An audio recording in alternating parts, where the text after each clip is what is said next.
بسم اللہ الرحمن الرحیم الحمد للہ رب العالمین والصلاة والسلام علی سید الانبیاء والمرسلین سیدنا و مولانا محمد وعلی آلہ واصحابہ اجمعین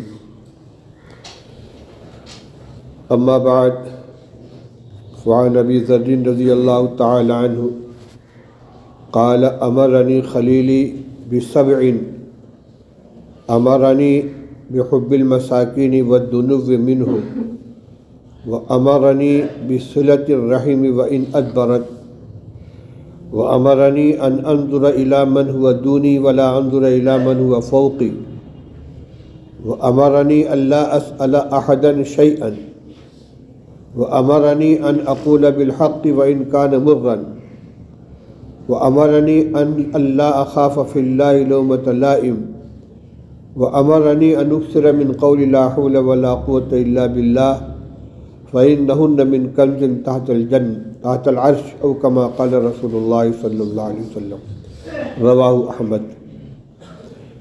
محترم بزرگوں، عزیزوں، بھائیوں اور عزیز طلبہ، میں نے ابھی آپ کے سامنے حضرت ابو ذر غفاری رضی اللہ تعالیٰ عنہ کی روایت سے نبی اکرم صلی اللہ علیہ وسلم کی 7 نصیحتوں کا ذکر کیا ہے۔ اس کی تشریح مختصر آپ کے سامنے پیش کرنا چاہتا ہوں۔ مختصر وقت میں پوری روایت کی تشریح نہیں ہو پائے گی، جتنے اجزاء آ جائیں گے وہ آپ سماعت فرما لیں، باقی انشاءاللہ آئندہ جمعہ۔ ابو ذر غفاری رضی اللہ تعالیٰ عنہ ارشاد فرماتے ہیں کہ میرے محبوب صلی اللہ علیہ وسلم نے مجھے 7 باتوں کا حکم فرمایا۔ 7 باتیں کیا کیا ہیں؟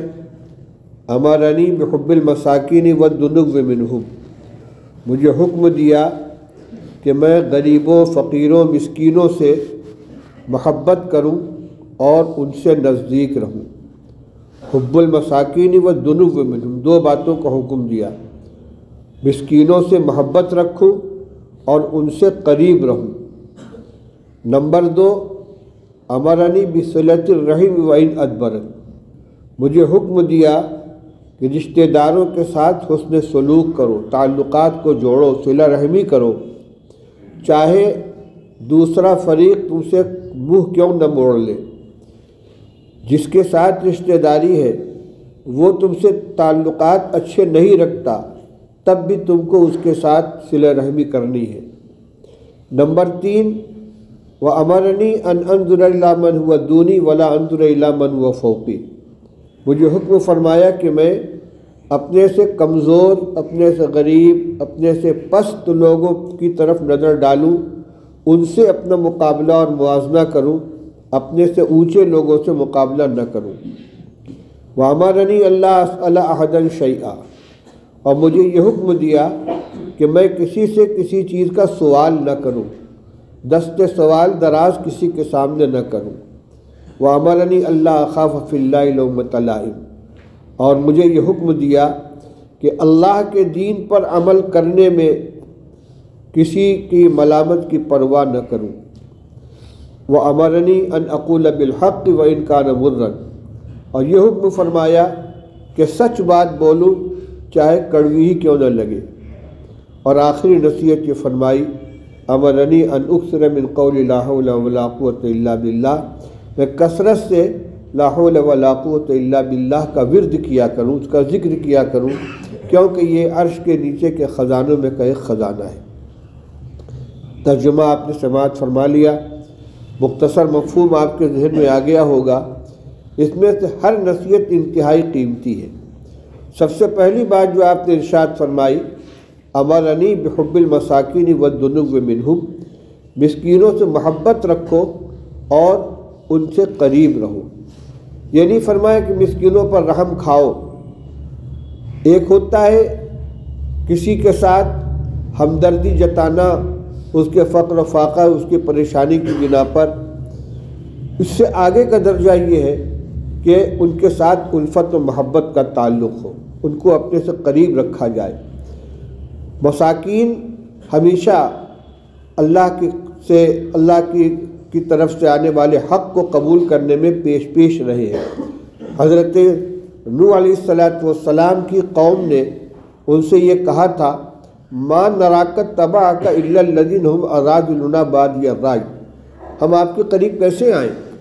آپ کے آس پاس تو جو لوگ رہتے ہیں وہ کمزور درجے کے لوگ ہیں، غریب لوگ ہیں، مسکین و فقیر لوگ ہیں، آپ ان کو ہٹائیے۔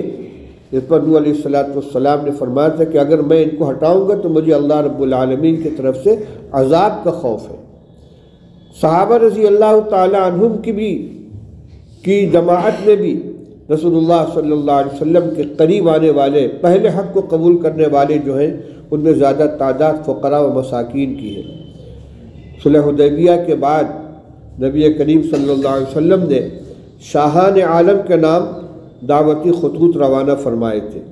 ایک خط آپ نے ہرقل شاہ روم کے نام بھی بھیجا تھا، جس کی تفصیل بخاری شریف جلد اول میں کتاب الوحی کے اندر موجود ہے، ابتدائی صفحات کے اندر۔ جب یہ خط پہنچائے اس کے شاہ روم کے پاس تو اس نے کہا پہلے ان صاحب کے بارے میں معلومات حاصل کر لی جائیں جن کا خط ہے، ان کی قوم کا کوئی آدمی اگر آس پاس ملے تو اسے بلا لاؤ۔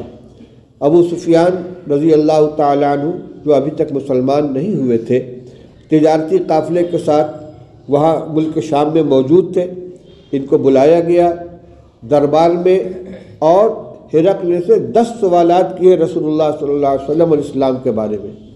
ان 10 سوالات میں ایک سوال یہ تھا کہ یہ بتائیے کہ ان کی باتوں کو ماننے والے اور ان کا اتباع کرنے والے کون لوگ ہیں؟ ضعفاء ہیں یا اغنیاء ہیں؟ کمزور لوگ ہیں، فقراء ہیں، یہ دولت والے لوگ ہیں؟ تو ابو سفیان نے کہا تھا بل ضعفاؤہم، نہیں، زیادہ تر لوگ ان کے ماننے والے فقیر، غریب، ضعیف لوگ ہیں۔ اس پر ہرقل کا یہ تبصرہ تھا کہ یہی لوگ یعنی ضعفائی انبیاء کی باتوں کی تصدیق کرنے والے ہوں، کیونکہ وہ اہل کتاب علماء میں سے تھا، آسمانی کتابوں کا عالم تھا، اس کے سامنے پچھلے انبیاء علیہ السلام کی تاریخ تھی، خاص طور سے انبیاء بنی اسرائیل کی، تو اس نے کہا ہم اتباع الرسول، یہی لوگ انبیاء علیہ السلام کے متبعین ہوتے ہیں۔ اس لیے ان کو، فقراء کو اور غرباء کو، ان کی دنیاوی حالت کے اعتبار سے حقیر نہیں جاننا چاہیے، بلکہ رسول اللہ صلی اللہ علیہ وسلم فرماتے ہیں کہ ان سے محبت رکھو اور ان کو اپنے سے قریب رکھو۔ خود رسول اللہ صلی اللہ علیہ وسلم ارشاد فرماتے ہیں ابغونی فی ضعفائکم، تم مجھ کو اپنے کمزور لوگوں میں تلاش کرو۔ اگر مجھے دیکھنا ہو کہ میں کہاں ہوں اور کن لوگوں کی خدمت کر کے میری رضا حاصل کی جا سکتی ہے، تو جو ضعفاء ہیں، کمزور ہیں، غریب ہیں، فقیر ہیں، ان کے اندر مجھ کو تلاش کرو۔ یہی لوگ جو ہوتے ہیں حق کو زیادہ قبول کرنے والے اور انبیاء علیہ السلام کی دعوت پر لبیک کہنے والے ہوتے ہیں، حق کا ساتھ دینے والے ہوتے ہیں۔ ہمارے بزرگوں کا یہی طریقہ رہا ہے، ہمیشہ وہ ان دولت مندوں کی طرف ان کا رجوع نہیں ہوتا تھا۔ حضرت گنگوہی رحمۃ اللہ علیہ کا ایک واقعہ حضرت مفتی صاحب رحمۃ اللہ نے نقل کیا تھا۔ اچھا، درمیان میں ایک بات اور سمجھ لیجئے کہ یہاں مقصد دولت مندوں کی تحقیر نہیں ہے، بلکہ ایک عربی کا جملہ ہے بہت مشہور کہ بیسل فقیر علی باب الامیر و نعم الفقیر، نعم الامیر علی باب الفقیر، جو امیر فقیر کے دروازے پر آئے وہ بہترین امیر ہے، اور جو فقیر امیر کے دروازے پر جائے وہ بدترین فقیر ہے۔ اگر کوئی پیسے والا ہے، باحیثیت ہے، لیکن متواضع ہے، اس کو اپنی دولت کا گھمنڈ نہیں ہے، وہ دین کی قدر کرتا ہے، اہل دین کی قدر کرتا ہے، علماء کی قدر کرتا ہے، دین کی خدمت کرتا ہے، تو صرف اس کے پیسہ والا ہونے کی بنا پر اس کی تحقیر نہیں کی جائے گی۔ اسی طریقے سے اگر کوئی فقیر آدمی ہے اور اس کے باوجود اس کے اندر تکبر پایا جاتا ہے تو وہ قابل احترام نہیں ہے۔ چنانچہ حدیث پاک کے اندر جن 3 لوگوں کے بارے میں رسول اللہ صلی اللہ علیہ وسلم نے مذمت کے کلمات ارشاد فرمائے ہیں، اس میں ایک وہ شخص بھی ہے کہ جو فقیر ہونے کے باوجود تکبر کا شکار ہو، گھمنڈ کا شکار ہو۔ تو مقصد کیا ہے کہ یہاں صرف پیسے اور غربت کی بنیاد نہیں ہے، بلکہ بنیاد یہ ہے کہ غریبوں کے اندر تواضع ہوتی ہے، اور ان کے اندر اپنی بڑائی کا احساس نہیں ہوتا، اور بڑوں کے اندر، پیسے والوں کے اندر بڑائی کا احساس ہوتا ہے۔ اس لیے اگر غریب ہے اور اس کے اندر تواضع ہے تو وہ اس فقیر، اس امیر کے مقابلے میں زیادہ قابل قدر ہے کہ جس کو اپنی بڑائی کا، اپنے پیسوں کا احساس ہو۔ عام طور پر جو غربت اور مسکنت ہوتی ہے اس کے اندر تواضع پائی جاتی ہے۔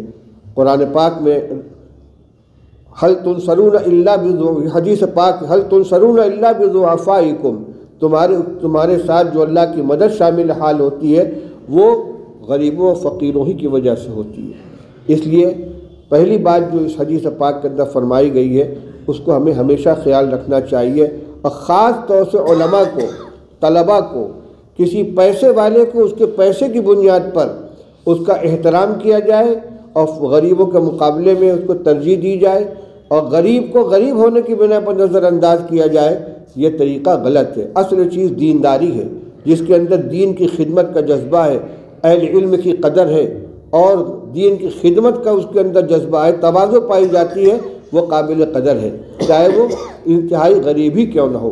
صحابہ کرام رضی اللہ تعالیٰ عنہم میں حضور صلی اللہ علیہ وسلم کے قریب آنے والوں کو دیکھیے، جو بڑے لوگ ہیں، جن میں سب سے پہلا نام انہی کا ہے، حضرت ابو ذر غفاری رضی اللہ تعالیٰ عنہ، حضرت سلمان فارسی رضی اللہ عنہ، حضرت بلال رومی رضی اللہ عنہ، حضرت صہیب رومی رضی اللہ تعالیٰ عنہ، یہ حضرت بلال حبشی، یہ سارے کے سارے کچھ غلام ہیں، کچھ غلام زادے ہیں، کچھ فقراء و مساکین ہیں، لیکن ان کا مقام کتنا اونچا ہے، کیوں؟ ان کی دینداری کی بنا پر۔ اس لیے یہ پہلی نصیحت رسول اللہ صلی اللہ علیہ وسلم کی ہمیں اپنے پلو سے باندھ کے رکھنا چاہیے کہ غریبوں اور مسکینوں سے محبت رکھو اور ان سے قریب رہو۔ باقی اجزاء حدیث پاک کے انشاءاللہ آئندہ جمعہ آپ کے سامنے آئیں گے۔ اللہ تعالی ہمیں تمام ہدایتوں پر عمل کرنے کی توفیق عطا فرمائے۔ وآخر دعوانا الحمدللہ رب العالمین۔